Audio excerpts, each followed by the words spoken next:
آپ کے پاس ایک کانسیپٹ ہے انگریزی میں کہ آپ کہ I disagree with what you say, but I will fight to the death for your right to say it. And Altaf Hussain کے تقریرے پر پابندی لگانا غلط تھا، ہمارا خاموش رہنا غلط تھا، اور کاش جمہوریت پسند جماعتیں جو ہے وہ اپنے مخالفین کے جمہوری حقوق کا تحفظ کے لیے اتنا ہی کوشش کرتے، لیکن نہیں کیا، اور آج ہم سب بھگت رہے ہیں، اور ایک لمبا سفر ہوگا ہمارے یہ جو فریڈم آف اسپیچ ہے اس کا آزادی واپس حاصل کرنے کے لیے۔ جو وہاں کے لیڈر ہیں ان کی جو حرکات ہیں اور جس طریقے سے وہ ویڈیوز وائرل کرتے ہیں، چیزیں وائرل کر رہے ہیں، اس سے آپ بخوبی ان کی ذہنی اپروچ کا اندازہ کر سکتے ہیں کہ وہ آج کل ذہنیت کے کس مراحل میں ہیں۔ بڑے دکھ کے ساتھ ہمیں کہنا پڑتا ہے کہ ہم ان کے ساتھ 30-35 سال رہے، ان کو سپورٹ بھی کرتے رہے، ان کی جسٹیفیکیشن بھی دیتے رہے، لیکن کسی بھی چیز کی کوئی حد ہوتی ہے۔ جب وہ حد ہو گئی تو پوری دنیا نے دیکھ لی۔ خواجہ اعجاز الحسن صاحب کی بات کی، یہ صرف اور صرف اپنی سیاست چمکا رہے ہیں کیونکہ ان کو پتہ ہے کہ آگے ان کی کوئی ویلیو اور کوئی حیثیت نہیں ہے۔ یہ جس کا ووٹ لے کر آئے، جس کے دیکھ کے یہ چنے کھا رہے ہیں اور چاول کھا رہے ہیں، ان کو پتہ ہے کہ یہ آخری ہے۔ اب یہ اپنے نام سے جب آئیں گے، جب ان کو پتہ چلے گا کہ کس طریقے سے ہوتا ہے۔ ایم کیو میں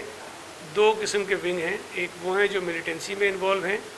اور ایک ان کے پولیٹیکل لوگ ہیں، اور انہوں نے اس وقت بھی کہا تھا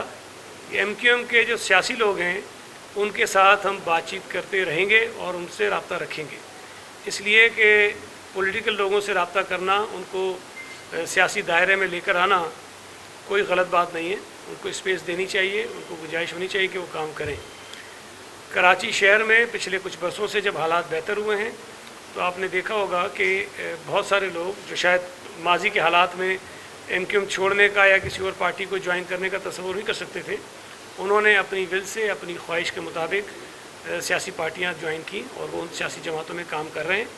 اگر ہمارے کراچی کے شہری، خاص طور پہ جن آپ تاجروں کا ذکر کر رہے ہیں، یا صوبہ سندھ کے تمام وہ لوگ جن کے بزنسز متاثر ہوئے ہیں، کاروبار متاثر ہوئے ہیں،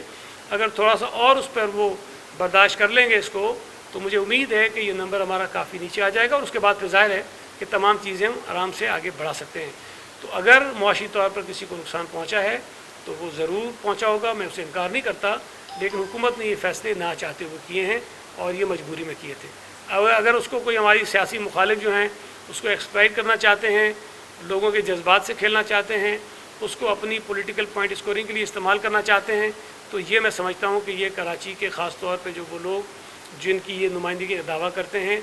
ان کے یہ ہمدرد نہیں ہیں۔ خدا نہ خواستہ کراچی میں اگر کووڈ زیادہ پھیلتا تو وہی لوگ کووڈ کا زیادہ نشانہ بنتے، شکار بنتے، جن کی نمائندگی کا یہ دعویٰ کرتے ہیں اور جن کے یہ اس وقت جن کی آواز بن کر سامنے آ رہے ہیں۔ اس حد تک جو آپ کہہ رہے ہیں خانہ جنگی والی صورتحال، اللہ نہ کرے وہ پیدا نہیں ہوگی، نہ پہلے ہوئی نہ آئندہ ہوگی۔ حکومت نے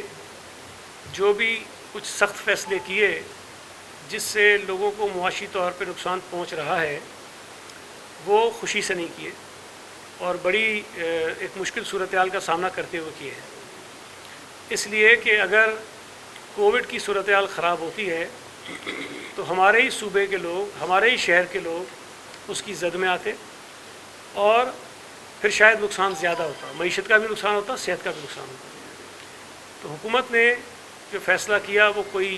انوکھا، انہونا، عجیب سا فیصلہ نہیں تھا، دنیا بھر میں یہ فیصلے ہوئے ہیں۔ پنجاب میں بھی جب انفیکشن ریٹ بڑھ گیا تھا تو لاہور سمیت بڑے بڑے شہروں میں بالکل کرفیو کی صورتحال پیدا کی گئی، وہاں لوگوں کے خلاف سخت کارروائیاں کی گئیں جنہوں نے حکومتی احکامات کو فالو نہیں کیا،